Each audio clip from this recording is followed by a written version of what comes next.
kulan wanaagsan daawadiye dhageysta ku soo dhawaada madasha wararka qodobada aan kugu hayna waxa kamid ah saddex dal oo isku bahaystay in uusan soo laaban Axmed Madoobe maxay tahay sababta xog ku saabsan Saadiq John oo xiray afar taliye oo baabuur ka soo daayay bara control al-shabaab oo shaacisay in sarkaal ku dishay Jowhar xaaladda Jubbaland oo waji cusub yeelatay fadlan dhageysta haddii aad nagu cusub tahay channelkan subscribe saar si aad noola socoto wararka iyo xogaha aan idiin soo gudbinayno mar walba waa 18 bisha 8 sanada 2019 ku soo dhawaada markan qodobadii aad maqasheen oo dhameystiran hagaag haddii aynu ku bilowno wargeyska The Standard ee ka soo baxa magaalada Nairobi ee xarunta dalka Kenya ayaa warbixin dheer ka qoray arrimaha Jubbaland gaar ahaan doorashada madaxweynaha maamulkaasi oo dhacaysa Khamiista soo aadan wargeyska ayaa shaaciyay in dalalka Soomaaliya, Ethiopia iyo Eritrea ay sameysteen isbahaysi dadka kusheetiga ah isla markaana ay doonayaan inay bedelaan Axmed Madoobe oo sanadkan la kulmaya cadaadis xoogan sidoo kale wargeyska waxa uu sheegay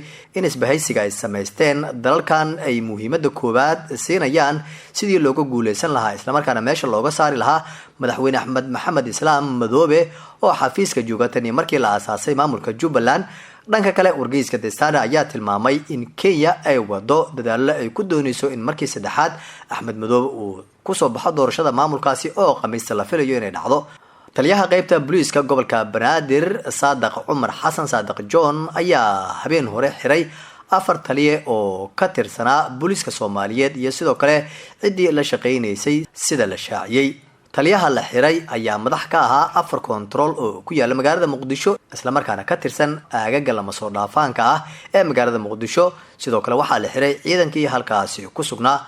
taliyaasha la xiray waxay kala joogeen isgoysyada Sanca Darjiinka KBB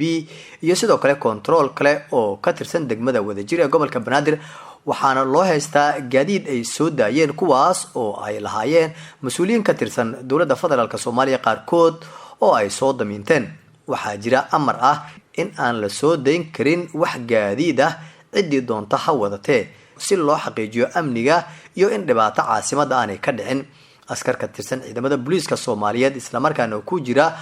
dadka la soo xiray oo la geeyay qaybta gobolka Banaadir ayaa sheegay in iyagu wax dambiya halka aanu ku lahayn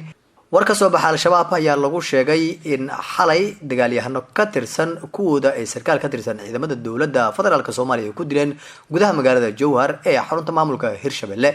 al-shabaab ayaa sheegatay mas'uuliyadda sarkaal ay ku dishay magaalada Jowhar sidoo kale waxa intaas ku dareen xoogagii dilay ay horay u sii qaateen qori askarigaasi uu watay oo ahaa nooca AK47 oo watay sida hadalka ay u dhigeen al-shabaab dhanka kale ma jiro wax hadal ah oo ka soo baxay dhanka maamulka Hirshabelle oo ku aadan dilka sarkaalkaasi ammaanka Jowhar ayaa muddooyinkii dambe ahaa mid degan iyadoo mararka qaar halka ay ka dhacaan falalid ku ah ammaanka guud ahaan inta ayaan ku soo koobaynaa daawadiye dhageysta warkaad kala socoteen madasha wararka warkan warka xigeentan ku kulmeyno nabadgelyo